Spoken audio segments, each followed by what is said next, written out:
네, 우리 가지고 계신 성경책 고린도전서를 같이 펼치도록 하겠습니다.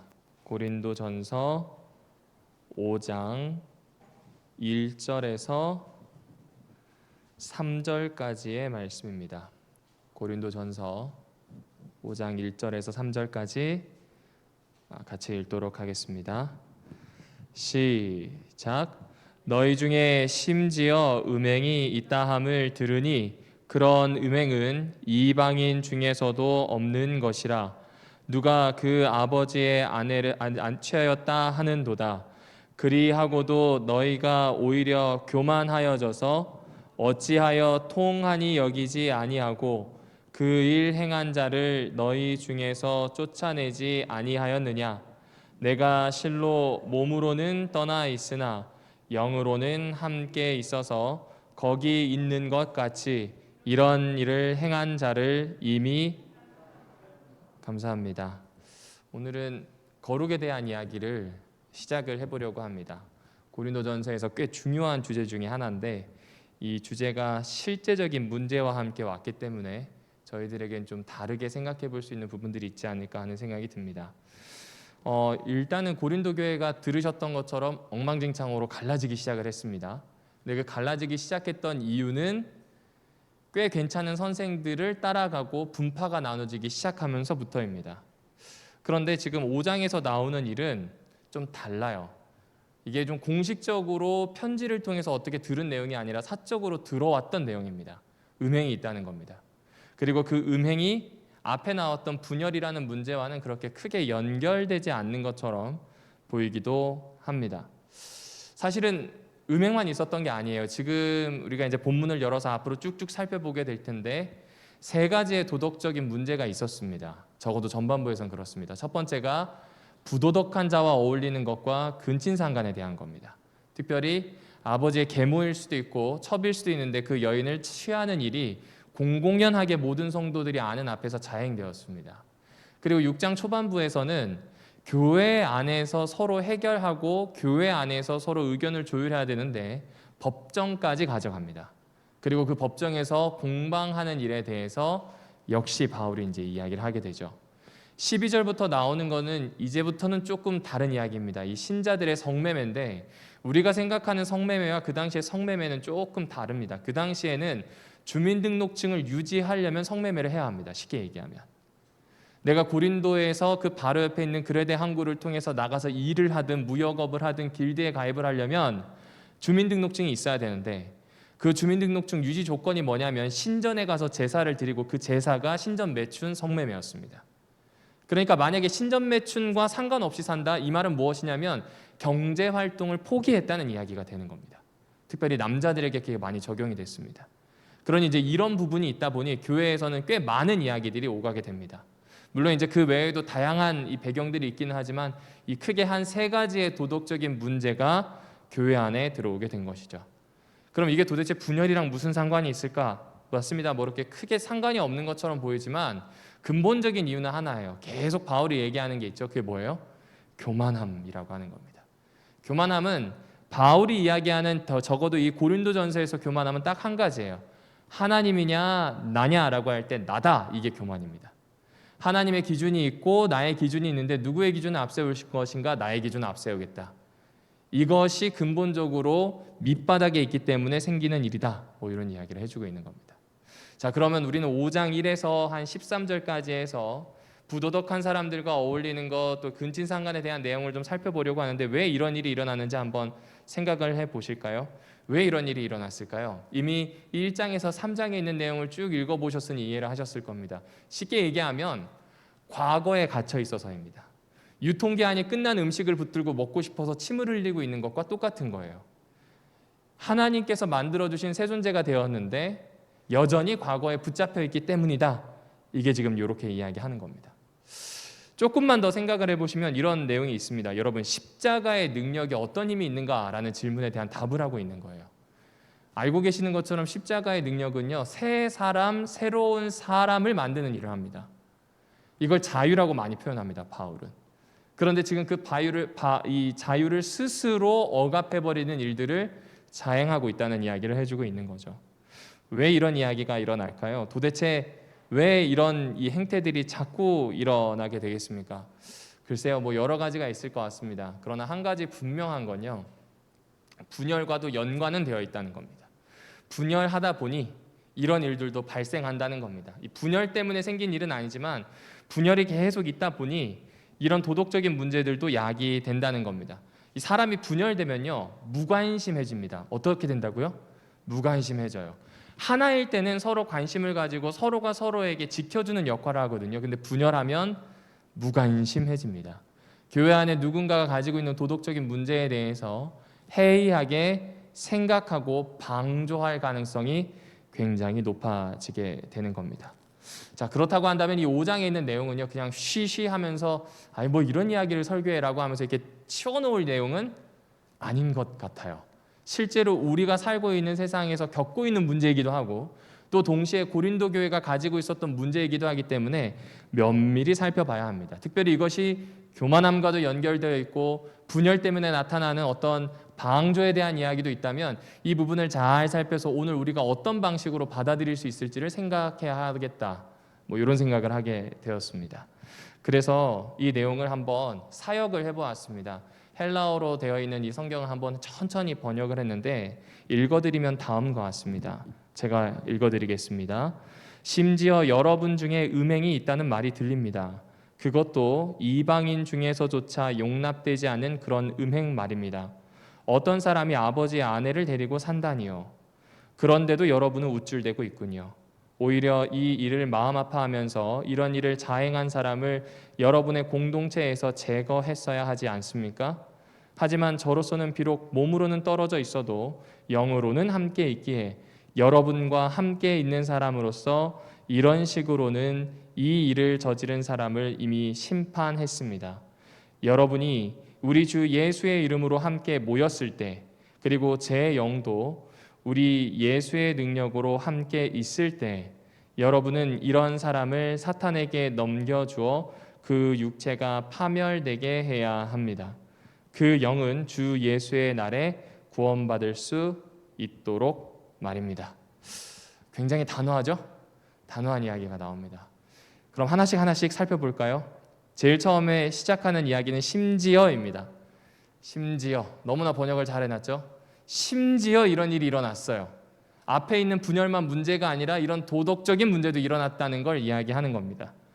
그리고 그 심지어 이런 얘기가 들린다고 하는 것을 공공연하게 이야기하고 제대로 행동하지 않은 것을 꾸짖는 모습이 나옵니다. 그 중에 여기에 나오는 음행이라고 하는 단어는 헬라어로는 포르네이아라고 하는 단어입니다. 이거를 오늘날 단어로 바꾸면 포르노그라피가 되겠죠. 애초에 성매매라는 의미도 있지만요, 쉽게 얘기하면 성적 타락상, 완전히 모든 부분에 있어서 무너져버린 모습을 이야기할 때 음행이라고 이야기합니다. 어떤 성적인 행실만 이야기하는 게 아니라 전반적으로 망가져 있는 타락상에 대해서 이야기할 때 바울은 음행이라는 말을 자주 사용했습니다. 자, 그럼 한번 여쭤보겠습니다. 음행이 왜 나쁜가요? 도대체 우리는 음행이 나쁘다는 걸 왜 바람피면 안 돼서 그런가요? 왜 그런가요? 왜 이게 나쁠까요? 이거는 예수 그리스도께서도 이야기하는 내용 중에 하나입니다. 거룩을 망가뜨리기 때문입니다. 그러면 여기서 이야기하는 거룩이 뭔지 하나씩 설명을 드릴게요.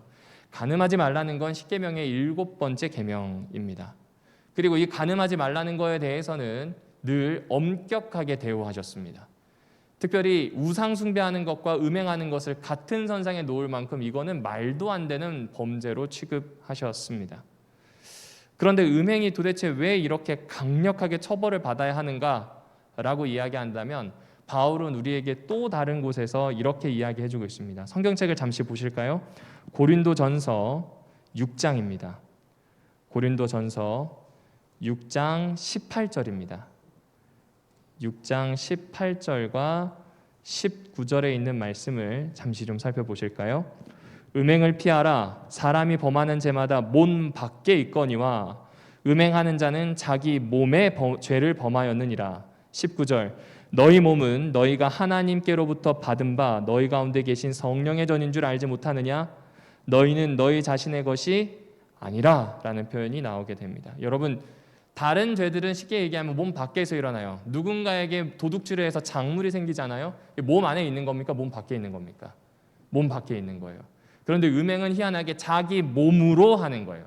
쉽게 얘기하면 자기 육체에다가 죄를 새겨 넣는 것이기 때문에 하나님이 막으신다는 내용입니다. 왜 거기에다 죄를 새겨 넣으면 안 될까요? 거룩한 성전으로 만들었으니까요. 다른 말로 하면 거룩한 성전을 회파하기 때문이다. 이런 논리를 가지고 이야기하고 있습니다. 두 번째입니다. 잠언 6장 32절을 나중에 찾아보시면 좋겠습니다. 거기에 보면 이렇게 얘기합니다. 부녀와 간음한 자는 무지한 자니 자기 영혼을 망하게 하느니라는 표현이 나옵니다. 그러니까 몸에다가 죄를 새기는 것으로 끝나지 않고 자기의 영혼을 어떻게 해요? 망가뜨려요. 그런데 여기에서 끝나지 않습니다. 음행은 혼자 할 수 없는 죄예요. 맞나요? 늘 짝이 있어야 돼요. 따라서 이러한 음행은 나와 관련된 게 아니라 상대방마저도 죽이게 됩니다. 맞나요? 상대방도 그 몸에다 뭘 하게 돼요? 죄를 새기게 되고 그 마음이 망하게 됩니다. 거기서 끝나나요? 아니요, 끝나지 않습니다. 마지막 하나가 남았죠. 그 가족마저도 사실상 죽인 거나 다름없습니다. 여러분, 다윗이 밧세바를 범하였을 때요, 그때 죽은 사람은 밧세바도 다윗도 아니라 우리아입니다. 우리아가 전장터에서 죽기 이전에 이미 그 관계에서 우리아는 죽은 사람이나 다름없어요. 압살롬을 생각해 보실까요? 압살롬이 그 아버지의 궁전과 그 아버지의 모든 걸 차지하기 위해서 군대를 이끌고 예루살렘으로 진격합니다. 아버지는 그 소식을 듣고 혼비백산 도망쳤어요. 돌아볼 겨를도 없었습니다. 다 놔두고 갔어요. 그러니 막상 와보니 빈집을 얻은 압살롬의 입장에서는 너무 분한 거예요. 이거 어떻게 하나. 그때 옆에서 아이두비라고 하는 사람이 책략을 내죠. 백주대낮에 왕의 후궁들과 함께 잠자리를 가지라는 겁니다. 이게 그냥 패약하다 이 뜻이 아니라 옛날 사람들에겐 그게 전통이었어요. 만약에 내가 이 땅을 차지했고 이 나라를 가졌다면 당연히 그 왕비와 후궁들을 취해서 내가 이 땅의 완전한 주인임을 못 박았습니다. 그런데 그 행동을 통해서 누가 죽게 되냐면 사실상 아비인 다윗이 죽은 거나 다름없어요. 그러니까 절대로 하지 말아야 되는 행동 중에 하나가 뭔가? 음행이다. 왜? 나의 몸에 죄를 새긴다. 왜? 나의 영혼에 모든 것들을 망가뜨린다. 상대방마저도 그렇게 한다. 그리고 상대방의 가족마저도 망가뜨린다. 절대로 있어서는 안 된다. 이런 이야기를 하고 있는 것입니다. 여러분, 그러면 지금 이 고린도 교회로 돌아오면 이 음행을 행한 아들은 사실상 누구를 죽인 거예요? 아버지를. 그리고 아버지의 아내라고 표현된 그 여성은 사실상 자기의 남편을 죽인 거나 다름없는 겁니다. 바울은 여기서 한 가지 더 놀랍니다. 두 가지 때문에 놀라요. 공동체 안에서 이런 일이 자행되었다는 겁니다.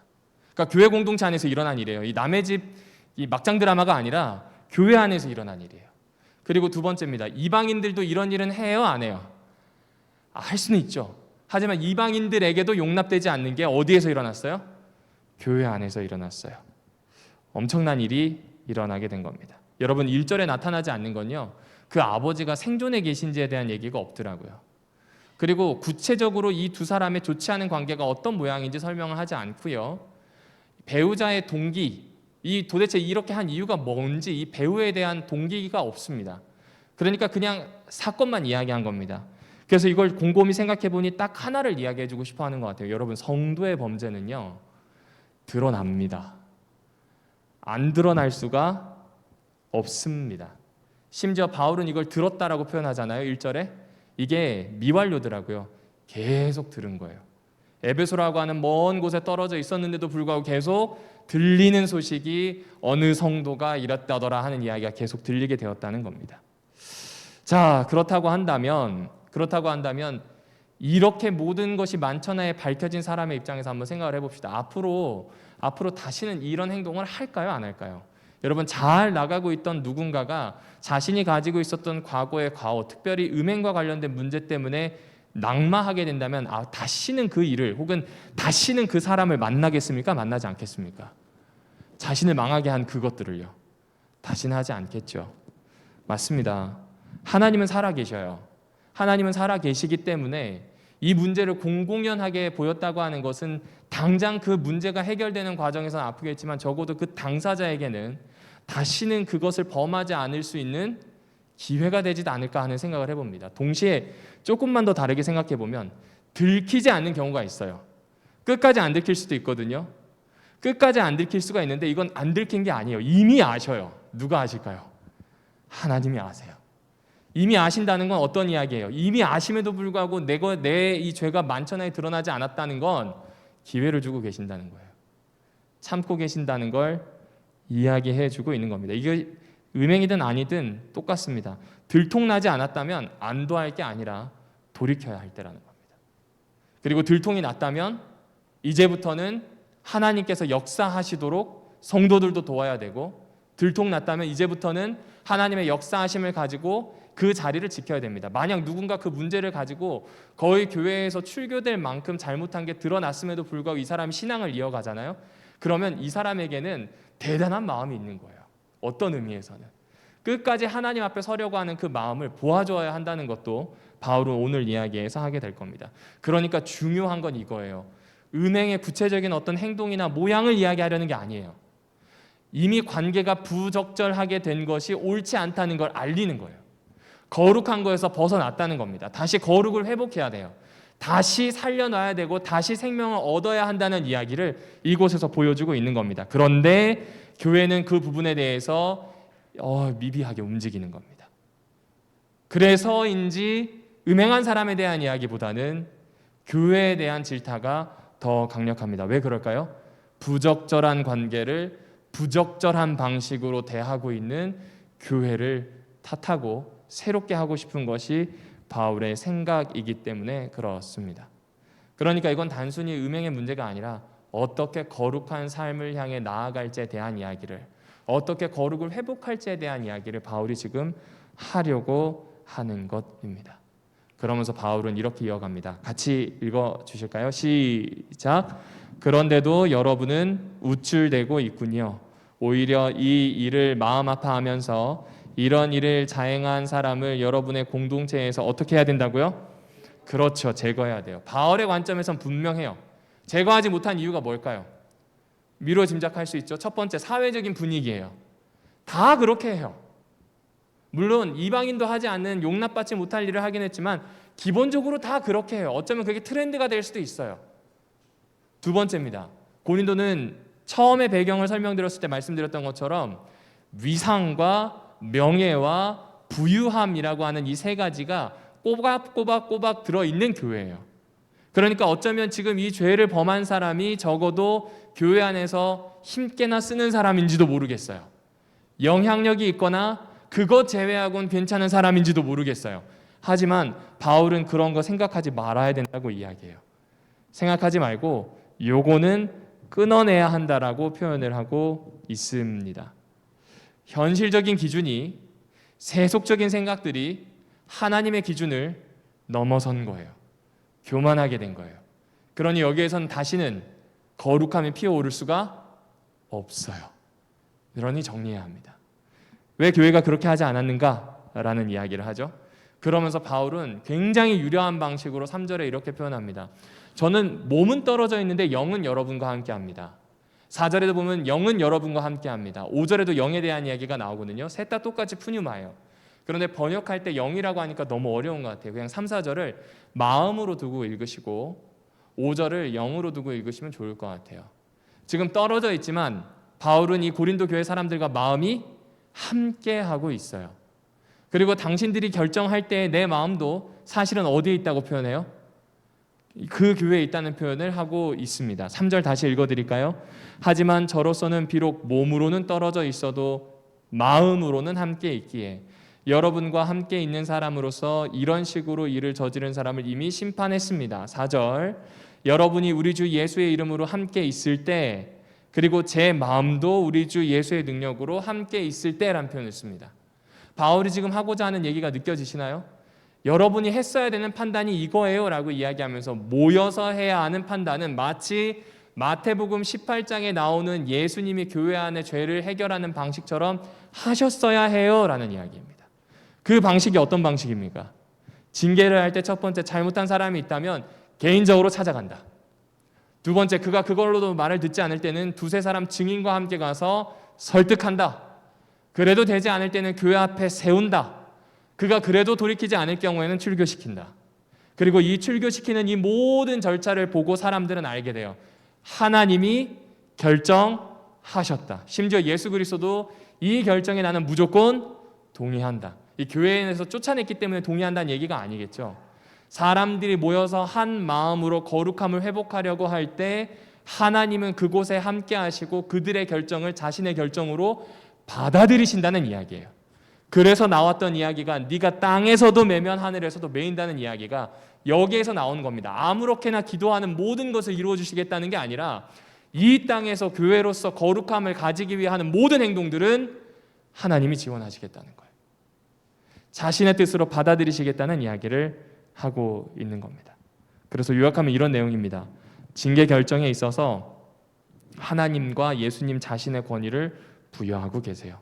신중한 절차를 밟아서 결정을 한다면 하나님이 결정하신 것과 진배 없이 하겠다라고 하는 내용을 바울이 유려하게 가져와서 이야기하고 있는 겁니다. 여러분, 그렇다고 한다면 오늘 우리에게도 똑같은 이야기가 필요합니다. 정당한 증언과 그리고 이 증언으로 뒷받침된 교회의 요구와 기도는 하나님께서 들어 주실 뿐만 아니라 함께 하신다는 이야기입니다. 이건 징계를 넘어서는 이야기입니다. 그렇다고 한다면 오늘 우리가 해야 되는 일은 무엇이냐면 이거예요. 예수님이라면 어떻게 하셨을까? 이거 그냥 찰스 이름이 기억이 안 납니다. 찰스 쉘던인 것 같은데 그 목사님이 한 것 때문에 지금 계속 내려오는 이야기거든요. 일상에서 그냥 예수님이 어떻게 하셨을까? 느낌적인 느낌으로 묻는 질문이 아니라 실제로 교회 안에서 일어나고 있는 일이나 실제로 내 이웃에 가지고 있는 무언가를 보았을 때, 아픔을 보았을 때, 잘못을 보았을 때 예수님이라면 어떻게 하셨을지를 묻는 한 개인이 너무나 중요하다는 겁니다. 저거는 장로님들이 할 일이고 저건 목사님이 할 일이고 전 집사님이 할 일이 아니란 이야기예요. 우리 공동체 안에서 일어나는 일이므로 내가 관심을 가지고 함께 해야 된다는 겁니다. 그렇게 한 사람 한 사람의 마음이 모여서 결정을 하게 된다면 그 결정을 신중하게 하였고 아버지의 뜻이 이루어지기를 구하고 기도하였다면 무엇보다 예수 그리스도의 사유하시는 그 길과 맥락을 같이 했다면 하나님께서는 이 부분을 듣고 반드시 이루시겠다고 하는 내용입니다. 절대로 나 하나의 생각이 뭐가 중요한가 이런 생각은 가지지 마세요. 한 사람 한 사람이 기도하고 생각하고 함께 이야기를 나누는 일이 너무나 필요합니다. 여러분, 제자도는요 예수님을 닮는다는 이야기잖아요. 그 제자도의 정수를 설명하고 있는 게 마태복음 18장 징계에 대한 얘기 중에 하나거든요. 어떻게 이 땅에서도 예수와의 결을 같이 할 수 있는가? 아주 간단해요. 그분이 하시는 방식으로 사고의 결을 같이 하는 겁니다. 그분이 하셨을 행동을 같이 하는 겁니다. 성전 안에서 물건 파는 사람들을 쫓아내셨던 그분은 동시에 사랑하여서 끌어안는 분이시기도 합니다. 그러나 너무나 쉽게 끌어안는 분만 받아들이고 혼내는 분은 밀어낸다면 이것은 그분의 결과 같이 하지 않는다는 겁니다. 바울이 지금 이 부분을 얘기해 주고 있습니다. 왜 그렇게 해야 한다고요? 하나님이 거룩하시니까요. 그러니까 교회도 어떻게 해야 돼요? 그러면 자정하는 노력이 필요하다는 겁니다. 여기까지 들으면요 진짜 정의가 엄청 똑바로 서야 될 것 같은 생각이 듭니다. 맞아요. 정의를 똑바로 세워야 돼요. 그런데 5절에서 바울이 안 쓰던 표현을 씁니다. 제가 5절을 다시 천천히 읽어드릴게요. 여러분, 이런 사람을 사탄에게 넘겨주어 그 육체가 파멸되게 해야 합니다. 그의 영은 주 예수의 날에 구원받을 수 있도록 말입니다. 여러분, 바울 서신을 나중에 읽으실 때 영과 이 몸을 분리하는 경우는 거의 없습니다. 영과 육을 분리하는 경우는 딱 하나인데 이전에 있었던 육체의 소욕에 대한 이야기와 하나님께 주시는 새로운 본성에 대한 이야기를 나눌 뿐입니다. 이것에 대한 이야기가 잘 이해가 되기 위해선 골로새서와 에베소서를 읽으셔야 합니다. 대신에 바울은 늘 뭐라고 얘기하냐면 데살로니가 전서 5장에 나오는 것처럼 영과 혼과 몸은 늘 하나로서 보존되어야 한다는 이야기를 단 한 번도 바꾼 적이 없습니다. 그런데 갑자기 육체는 사탄에게 버려져야 되고 영은 구원, 그러니까 이건 영혼불멸에 대한 이야기가 아니에요. 잘못 이해하고 있는 거예요. 출교에 대한 이야기예요. 육체는 마치 이 공동체 안에 있을 때 하나님의 공동체와 있는 이 사람이 쫓겨나서 출교당하면 어두운 사탄의 권세 안에 들어가는 거 이런 이야기를 하고 있는 거예요. 출교에 대한 이야기를 하는 거예요. 그런데 출교를 해서 그가 이 밖에 나와서 사탄의 권세 아래 있대 그가 다시 돌아올 때는 어떻게 할 준비를 하고 있는 거예요? 받아줄 준비를 하는 겁니다. 여러분 고린도전서 13장을 기억해 주셔야 돼요. 사랑장입니다. 사랑이 없으면 유익도 없고 가치도 없고 아무것도 아니래요. 그게 가장 좋은 거래요. 그래서 사랑은 제일 먼저 뭐가 나와요? 오래 참고가 나와요. 이 오래 참는 건요, 단순히 그 사람을 인내하고 그 사람이 변화하기를 기다리는 게 아니라 출교시켜 놓고 그가 바뀌어서 들어오기까지를 누구보다 오래 기다리는 거예요. 굉장히 중요한 포인트를 이야기하고 있는 겁니다. 왜 그렇게 할까요? 왜 그렇게 할까요? 밀어내고 배제하고 깎아내고 떨어뜨려 내려는 게 목적이 아니에요. 교회는 거룩함에 사람들을 물들이려는 그런 의도를 가지고 있다는 거예요. 그가 아무리 엉망진창이라고 하여서 내보냈다 하더라도 하나님께서 다시 형제로 받아들일 수 있는 은혜를 주시기를 지금 구하고 있는 모양새가 여기에 나오고 있는 겁니다. 여러분 고린도전서 3장 1절을 보시면 이렇게 표현합니다. 형제들아, 내가 신령한 자들의 대함같이 쭉 이야기하면서 밑에 뭐라고 이야기하냐면, 고린도 교회 사람들이 육신에 속한 어린아이 같다. 그래서 내가 어린아이같이 대한다라는 표현이 나옵니다. 이게 무슨 이야기냐면, 구원에 대한 기쁨을 맛봤고 신앙의 좋은 점은 알아요. 근데 안 바뀌어요. 실천해야 된다는 거에 자체에 대해서 아는데 안 해요. 그런 사람들을 두고 지금 바울이 안타까워하는 마음이 거기에 드러나거든요. 그러면 이 사람들에 대해서 뭐라고 표현하냐면, 이 사람들의 구원에 대해서 지금 5절은 함부로 포기하지 말라는 거예요. 동시에 그만큼이나 심판을 상대화시키지도 말래요. 하나님이 심판하지 않으실 거야, 받아주실 거야 라는 말도 너무 쉽게 하지 말고, 이 사람들에 있어서 구원은 잃어버린 거나 다름없어라고 함부로 판단하지 말라는 거예요. 우리는 우리 과정대로 하나님께서 이 공동체의 거룩함을 유지하기 원하시는 것만큼 거룩하게 할 거예요. 그런데 그 다음 하나님께서 역사하실 일, 미래의 일에 대해서 다시 회복하여서 함께하게 될 일에 대해서는 아무도 알 수 없으니 기다리라는 거예요. 기다리면서 무엇 해야 될까요? 우리 안에 이런 일이 있었어요. 그럼 그냥 한번 쫓아내놓고 끝인가요? 아니요. 그때부터 해야 되는 건 기억하는 것, 지키는 것, 자기를 검증하는 일입니다.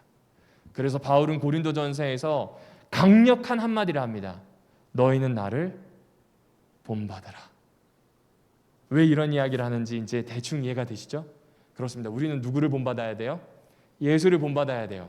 고린도 교회는 누구를 본받아야 돼요? 예수를 본받아야 되는데, 그 예수를 본받는 게 무엇인지 처음부터 끝까지 알려준 영적 아비와 같은 사람이 바울이므로 바울을 따라가야 돼요. 그가 지키고 그가 기억했던 거룩함을 향해서 나아가야 됨에 대해 지금 이야기하고 있는 것입니다. 그러면서 바울이 이렇게까지 하는 이유를 다음과 같이 표현합니다. 같이 읽어보실까요? 시작! 이런 상황에서 여러분이 하는 것은 좋지 않습니다. 적은 누룩이 반죽 전부를 부풀게 한다는 사실을, 그렇죠, 핵심은 이겁니다. 여러분 누룩은 음식 하시는 분들이라면, 베이킹을 해보신 분들이라면 다 아십니다. 맛부터 향의 모든 것들을 다 바꾸는 게 누룩인데 요만큼 들어가요. 그거면 충분합니다. 바울은 지금 그게 과거의 우리 모습이라는 거예요. 묵은 누룩을 가지고 있듯 죄를 가지고 있으면 이렇게 된다는 겁니다. 사소하게 보이는 악을 방치하잖아요. 그러면 점점 더 자연스러운 현상이 된다는 거예요. 그래서 공동체의 거룩함을 훼손시키는 엄청난 파급력을 미치는 악이 되니 이거에 대해서 철저하게 끊어내야 한다는 거예요. 교회가 한 번에 휩쓸려 가는 게, 말도 안 되는 일이 일어나는 게 가능하다는 거예요. 이 조그만한 거 하나 때문에. 그러니 그건 다시는 있게 하지 못하도록 거룩하게 유지해야 한다는 겁니다. 바꿔 말하면 교회는 죄라는 누룩이 없는 무엇이 되어야 돼요? 새로운 반죽이어야 돼요. 십자가의 능력이 뭔가 오래되어 있고 묵은 이 누룩을 내어버리고 완전히 새 반죽이 되게 하는 겁니다. 그래서 바울은 이걸 6월절에 있는 이야기를 그대로 가져옵니다. 6월절의 핵심 중에 하나가 무엇이냐면, 하나님이 우리를 구원하셔서 새 존재가 되게 했다는 거거든요. 그래서 본래 늘 빵에 넣어 먹었었던 누룩을 빼고 누룩 없는 빵을 먹는 겁니다. 그 누룩 없는 빵을 먹었다는 건 하나님께서 우리에게 새로운 삶을 살도록 그리스도의 보혈의 능력이 있었다는 것에 대한 고백이에요. 구약시대에 있었던 걸 그대로 가져와서 우리도 지금 그러하니 십자가가 있다면 사실상 누룩은 태워진 사람이나 다름없다. 없어진 사람이나 다름없으니 새 반죽으로 살아내야 한다. 그러니 오래된 누룩이나 사악하고 음란한 누룩으로가 아니라 순결함과 진실함으로 유월절을 지키도록 하자. 명절을 지킨다. 이게 어떤 의미라고요? 거룩하게 산다. 이 의미로 이렇게 얘기해주고 있습니다. 그렇습니다. 교회는요, 오래전에 있었던 누룩을 제거한 모임이에요. 이거는 우리의 인간적인 특징을 예고하는 게 아닙니다. 죄송하지만 서로 아시잖아요. 저 인간 저렇게 몸이 불려면 누룩이 있어야 돼요. 맞아요. 서로 알아요. 그 얘기하는 게 아니라니까요. 하나님께서 새롭게 입혀주신 정체성, 우리를 완전히 초월해서 우리 자체를 벗어나도록 만들어주신 그 정체성이 무엇인지를 설명해주고 있는 겁니다. 왜냐하면 그분의 희생 때문에 우리가 그 정체성을 얻었다는 겁니다. 그리고 9절부터 다시 보실까요? 다시 똑같이 얘기합니다. 이런 사람들과 어울리라고요? 어울리지 말라고요? 어울리지 말라고요. 그리고 이전 가르침에 대한 오해를 교정합니다. 어떻게 교정하나요? 섞이지도 마라, 음행하는 사람들과 함께하지 말아라. 한마디로 얘기하면 교회가 도덕적으로 순결하라는 이야기를 합니다. 그런데 여러분 잘 보시면 이런 이야기가 나옵니다. 12절입니다.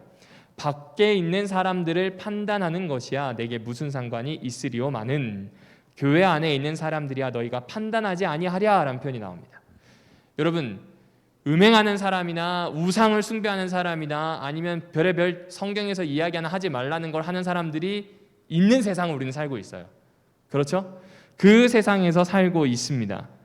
그런데 교회뿐만 아니라 어디서든지 음행하는 사람과 어울리지 마라. 이거 말이 됩니까? 안 됩니까? 안 될걸요? 우리가 만나고 있는 대부분의 사람들은 좋은 사람들이긴 하지만 성경으로 펼쳐서 보면 저도 그렇겠지만 특별히 세상을 살고 있는 사람들에게는 성경에서 하지 말라고 하는 악한 행동과 연루되어 있을 수밖에 없다는 겁니다. 그 판단은 하나님이 하실 거예요. 거기 얘기하는 게 아니라니까요. 괜히 거기까지 다 완전하게 사람들을 판단하면서 사귀려고 하지 말고 지금 교회 안에 이야기하는 거니 오해하지 말고 들으라는 거예요. 교회 안에서 이중적으로 구는 그런 사람들과는 끊으래요. 밥 먹지 말래요. 사귀지 말라는 겁니다. 하지만 교회 밖에 있는 사람들에게는 상관없어요. 여러분, 바울도요, 고린도에 와서 시장 바닥에 앉아서 천막 장사하던 사람이에요. 별의별 사람 다 만났을 거고 그 사람들에게 천막을 팔면서 관계를 맺었을 거란 말입니다. 당연한 거예요. 교회 안에 있는 사람들 중에 그런 사람들이 있다면 하지 말라는 겁니다. 바울이 서로 어울리지 말라고 했던 것은 형제들을 지칭하는 것, 이걸 잊지 않으셨으면 좋겠습니다. 이렇게까지 얘기하는 이유가 무엇일까요? 거룩함을 회복하기 위해서. 왜 거룩함을 회복해야 될까요? 왜 거룩한 공동체가 되어야 할까요? 바울은 한 가지를 알고 있었어요. 바울의 거룩함을 보고 사람들이 교회라고 하는 것을 조직하게 되었어요. 예수의 거룩함을 보고 유대교를 나와서 예수를 따르는 무리들이 생겼어요. 각각의 사도들이 있는 곳, 각각의 믿음을 받아들였던 한 사람 한 사람의 보이지 않는 일반인들이 있는 그곳에서 그들의 거룩함을 보고 사람들이 모이기 시작했다는 겁니다. 여러분, 출세하려면 세상의 논리대로 따라가면 됩니다. 그런데 그 출세하려면 세상의 논리대로 따라가는데 그 논리대로 따라가면 거기에는 새로운 것은 없습니다. 그런데 성경에서 이야기하는 건 그 출세하는 길과는 달라요. 순결하고 거룩하고 진실한 길이거든요. 그 길은 절대로 출세는 못합니다. 하지만 하나는 할 수 있어요. 세상을 새롭게 바꿉니다. 교회가 그런 공동체로 서기를 바라며 거룩한 공동체가 되기를 요청하는 겁니다. 그래서 이걸 왜 이렇게까지 얘기했을까? 도대체 교회가 이걸 하더라도 끊임없이 역사 안에서는 좋지 않은 일이 있었고 오늘 우리에게도 당할 수 있는 일인데 왜 이런 이야기를 할까 고민을 하다가 제 개인적으로 결론 내린 건 이겁니다. 교회에 지어져 있는 가장 중요한 책임이 있는 것 같아요. 치열하게 자기를 검증하는 겁니다. 우리 교회 남은 교회 맞나? 검증하셔야 됩니다. 우리 교회 참으로 교회답나? 아니, 멀리 볼 거 없이 내가 교회답나? 검증해야 합니다. 치열한 자기 검증, 그리고 그 안에서 자정하려고 하는 노력이 있지 않는다면 사실상 교회로서의 기능을 할 수 없다는 것입니다. 교회의 삶 전반에서 거룩한 공동체로서의 면모를 지키기 위해서는 지속적인 영적인 투쟁이 있을 수밖에 없다는 거죠. 오늘 너무 편하다면 이제는 조금 다시 이 군장을 차리고 입고 준비를 해야 합니다. 싸워낼 수 있는 준비를 해야 하는 것입니다. 스스로를 시험하고 확인하라고 하는 그 요구 앞에 서야 하는 것입니다. 여러분, 그렇게 생각을 해보자면 이 자기 검증에 대한 바울의 요구는 오늘 우리의 삶을 돌아보게 합니다. 이런 얘기 자주 하지 않나요? 심판은 하나님께서 하신다. 그래서 공동체의 유력한 사람이나 지도자나 누군가가 잘못을 했을 때 그걸 덮어버리거나 혹은 좋은 게 좋다는 방식으로 넘어가려고 했던 태도들이 있다면 정돈해야 합니다. 필요하다면 개인적으로 만나고요. 필요하다면 서로 이야기를 나누고요. 필요하다면 거룩함을 회복하기 위한 할 수 있는 모든 노력을 하는 것이 참으로 중요한 일이 되어졌습니다. 그래서 그런 치열한 자기 검증이 끝나면 바울은 그 과거에 있었던 거룩이라고 하는 단어, 제사 때 사용하였었던 그 단어를 일상윤리로 가져옵니다. 어떻게 가져왔냐고요?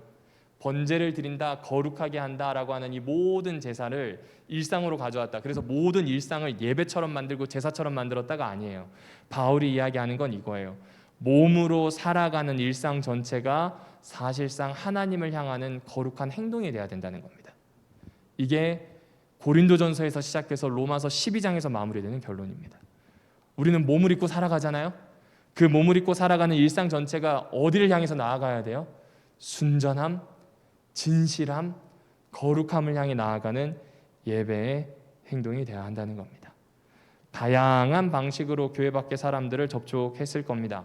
가족도 있을 것이고요. 주종 관계가 되기도 했을 것이고 사업상의 파트너가 되었을 겁니다. 그리고 이들 가운데 대다수는 어쩌면 신자들과는 사귀고 있지만 악한 것과 연결되어 있거나 연루되어 있는 사람들도 있었을 겁니다.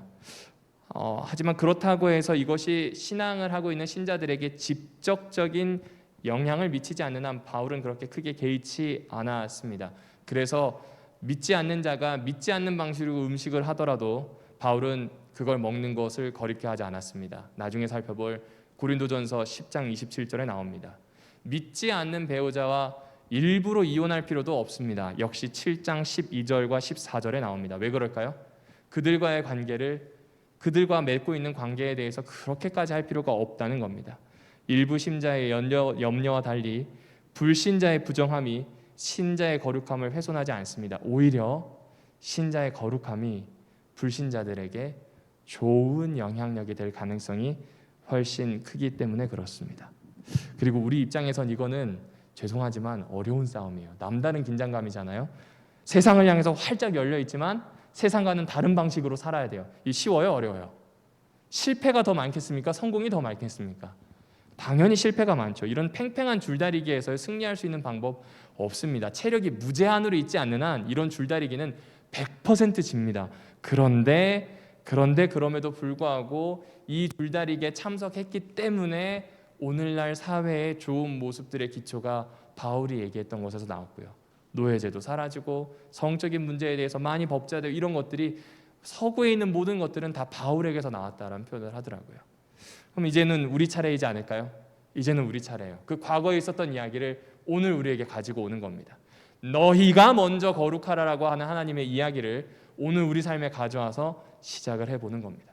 철저하게 자기 검증하고 검증이 끝났다면 다시 그 거룩함으로 나아가고 다시 정비하고 다시 검증하고 다시 거룩함으로 나아가고 어쩌면 이 힘든 싸움을 하기 위해서 같이 전우들처럼 모여서 함께 신앙생활하고 기도하지 않나라는 생각을 해보게 됩니다.